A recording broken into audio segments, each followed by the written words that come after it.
First contact, first blood.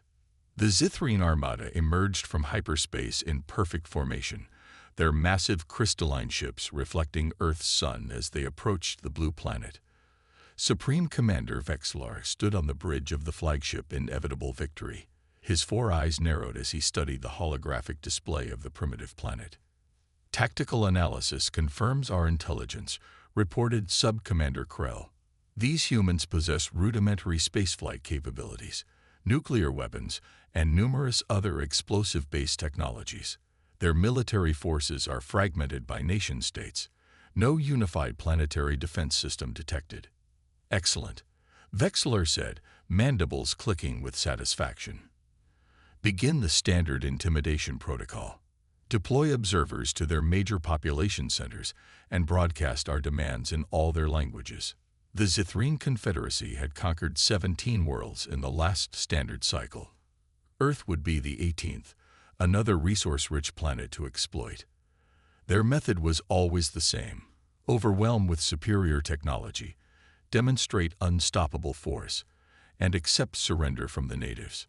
Commander, Krell said, intelligence suggests these humans are unusually aggressive for their technological level. They have fought countless wars among themselves. Vexlar waved a clawed appendage dismissively. Fighting each other is not the same as facing us. We have never lost a conquest, Krell. These humans will be no different. On Earth, humanity watched as the alien ships positioned themselves over major cities. World leaders frantically coordinated through emergency channels as sleek, silvery observation craft descended into Earth's atmosphere. In Washington, D.C., General Emma Ray stood in the Pentagon's war room, surrounded by military leaders from around the world on video conference. The aliens have made contact, she announced. They're calling themselves the Zithrine Confederacy. They've demanded our unconditional surrender within 48 Earth hours. After that, they begin what they call targeted cleansing of military installations. Russian General Petrov's voice crackled through the speakers. They are monitoring our communications. They can hear us now. Let them, Rise replied, steel in her voice. We've been preparing for this possibility since we detected their approach 6 months ago. The truth was, Earth had been secretly preparing for alien contact for decades. Hidden military protocols, classified space-based weapons platforms, and experimental technologies had been developed in anticipation of this day. Operation Scattered Thunder is ready, Chinese General Zhou confirmed. Just awaiting your signal. Reyes nodded. Remember, everyone, the Zithrine expect us to behave like every other species they've conquered. Let's show them why humans are different. Aboard the Inevitable Victory, Vexlar received the human response with amusement. They refused to surrender, he told his officers, who chittered with laughter. Another species that needs to learn through demonstration, said Weapons Officer Traz. Shall I target their military installations? Begin with a single strike, Vexlar ordered. Let's eliminate their largest military base as a warning. The Zithrine targeted the sprawling naval base at Norfolk, Virginia. Their energy weapon charge, glowing ominously from the underbelly of their ship. When it fired, a blinding beam of energy lanced toward Earth. But something unexpected happened. The beam diffused, spreading harmlessly across what appeared to be some kind of energy shield. Impossible, Vexlar shouted. They don't have shield technology. Analysis indicates it's not a standard shield, Commander, Krell reported, mandibles twitching anxiously. It appears to be some kind of experimental electromagnetic field. Before Vexlar could respond, alarms blared across the bridge. Dozens of small objects were rising from Earth's surface, missiles, but unlike any the Zithrine had encountered. They moved erratically, making them difficult to track. These are primitive projectiles, Vexlar raged. Destroy them. The Zithrine point defense systems fired, destroying several missiles, but others continued their chaotic approach. When they detonated, they didn't produce simple explosions. They released electromagnetic pulses that temporarily disrupted the Zithrine ship systems. Scattered Thunder Phase 1 complete. General Rice reported to the War Council. Their ships are experiencing communications disruptions. Now for Phase 2. Across Earth, seemingly innocuous satellite dishes, weather stations, and other infrastructure suddenly activated, revealing their true purpose. They began bombarding the Zithrine ships with targeted electromagnetic frequencies. On the inevitable victory, Vexlar watched in disbelief as systems began failing. "How is this possible?" he demanded. "These humans shouldn't have this technology." "Commander, we're detecting launches from their oceans," Krell reported frantically. "Submersible vessels are firing at us." The submarines, hidden beneath the oceans where Zithrine sensors had difficulty penetrating, launched specialized missiles designed to penetrate the alien hulls.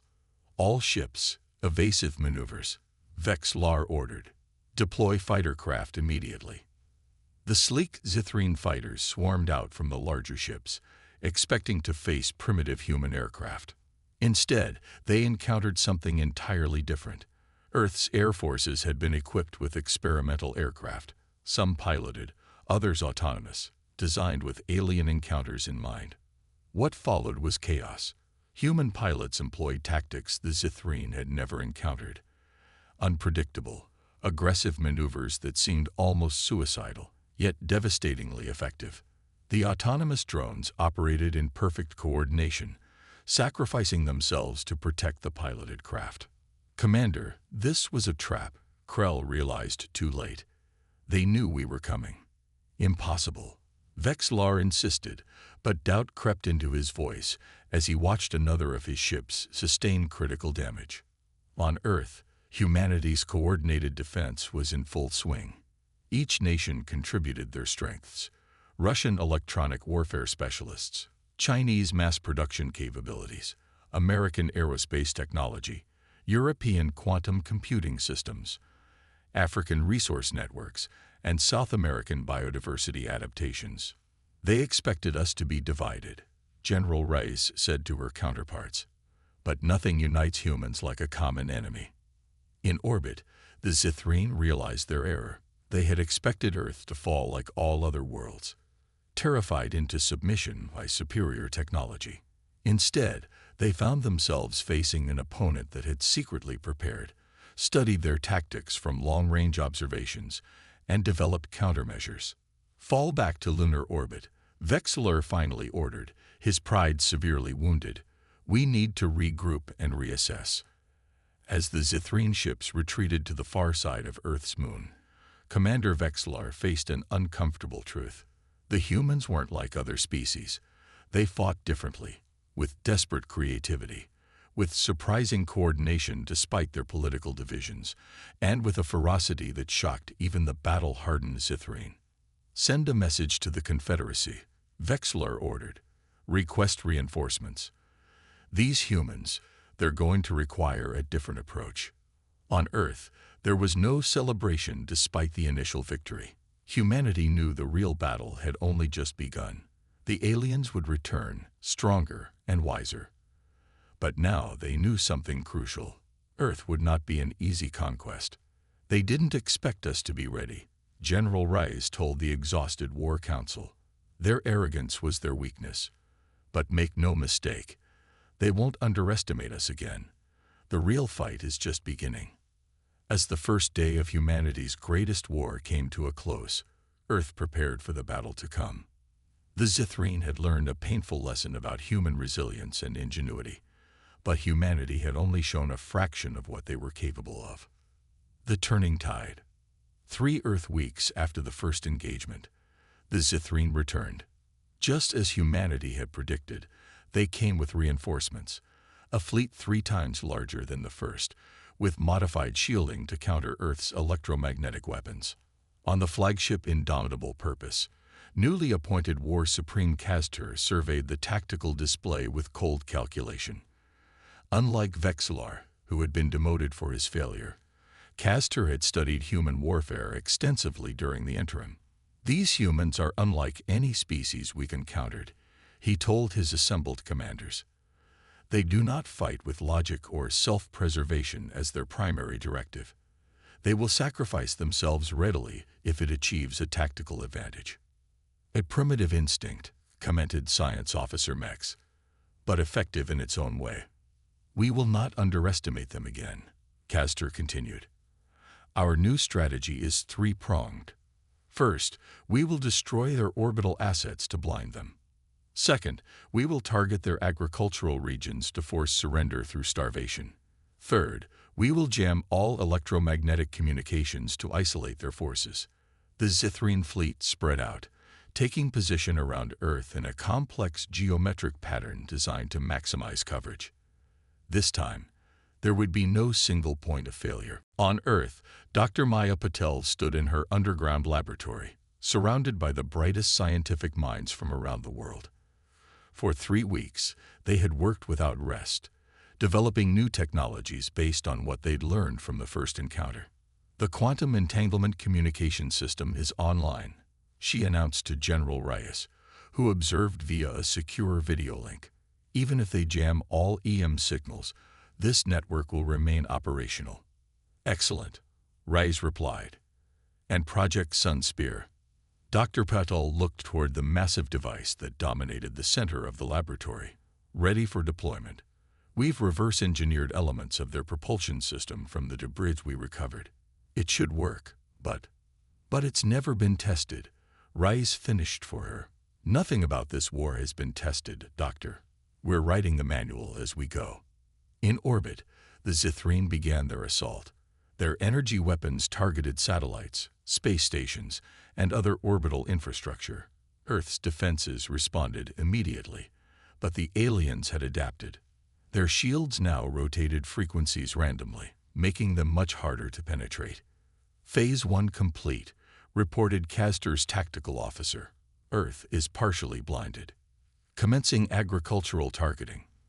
The Zithrine ships positioned themselves over Earth's major farming regions, preparing to render the soil infertile with radiation. But before they could fire, something unexpected happened. From seemingly nowhere, dozens of small spacecraft appeared around the Zithrine fleet. They hadn't risen from Earth. They had been hiding in asteroid-like structures in orbit, disguised as space debris. Stealth attack vessels, shouted the tactical officer. They're using some kind of visual and thermal cloaking technology. The human vessels, piloted by the most skilled astronauts from every space-capable nation, executed their attack with precision. They targeted the Zithrine ship's propulsion systems, not attempting to destroy the massive vessels, but instead to immobilize them. Castor watched in growing alarm as ship after ship reported propulsion failures. How did they develop this technology so quickly? He demanded. The answer was simple. They hadn't. Humanity had been developing these technologies for decades, hidden in black-budget programs, preparing for the day Earth might face an extraterrestrial threat. Meanwhile, from the lunar surface, another surprise emerged. What the Zithrine had dismissed as primitive human outposts were actually forward bases for Earth's most secret weapon.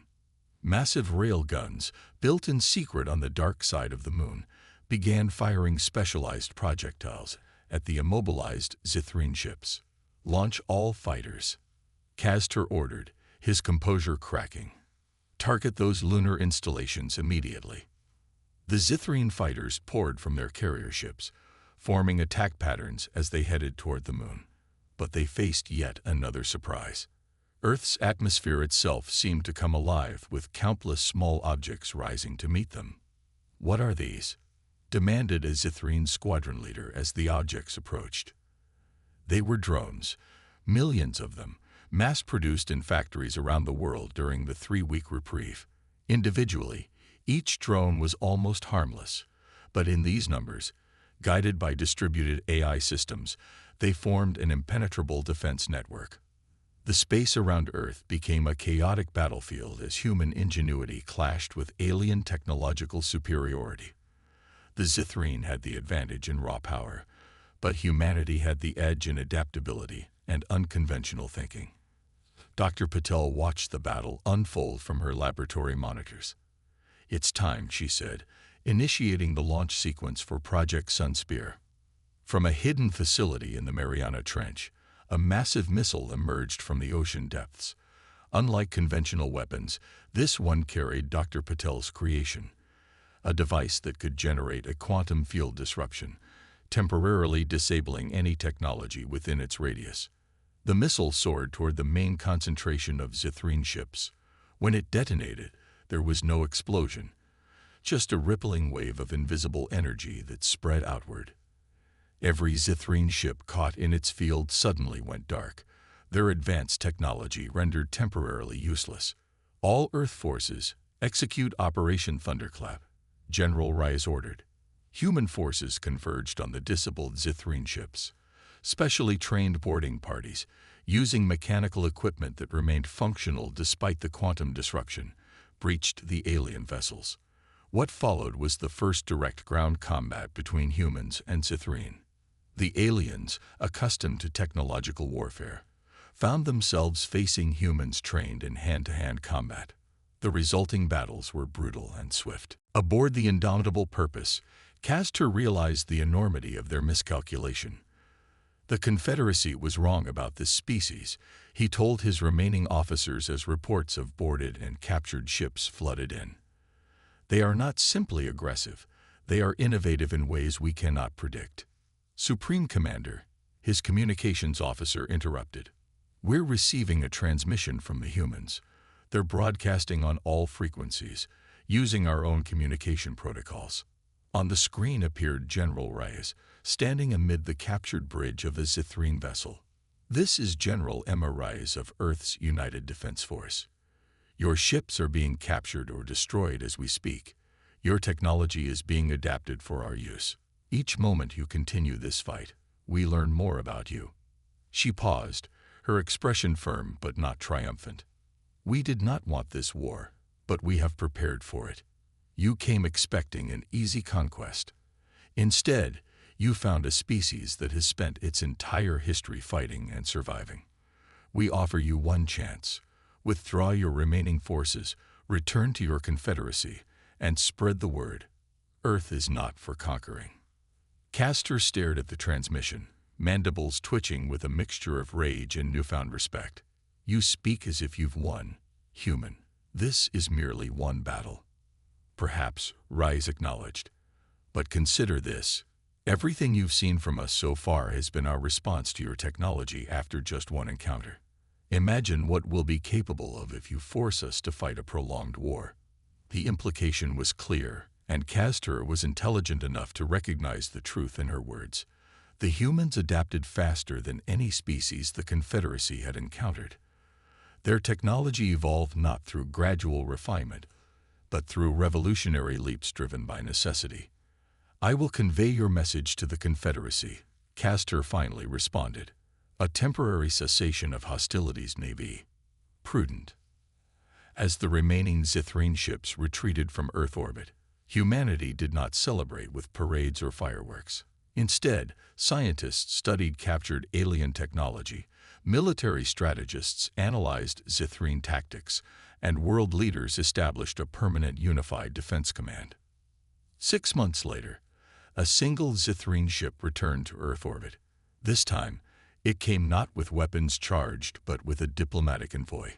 The Confederacy had decided that Earth would not be conquered. Instead, it would be invited to join as equals, the first species ever to earn such an honor through combat. They underestimated us because they measured advancement solely through technology, General Reyes remarked to Dr. Patel as they prepared to meet the Zithrine diplomats. They never considered that our greatest strength isn't our weapons or our science, but our ability to unite and adapt when facing extinction. Dr. Patel nodded, studying the alien ship through the observation window. The question now is whether we can adapt to peace as effectively as we adapted to war. As the diplomatic shuttle descended toward Earth, humanity stood ready for a new chapter, no longer just inhabitants of a small blue planet, but recognized defenders of their home and new players on the galactic stage. The Zithrine had come expecting conquest, but instead found worthy adversaries and perhaps future allies. The galaxy would never again underestimate Earth's soldiers.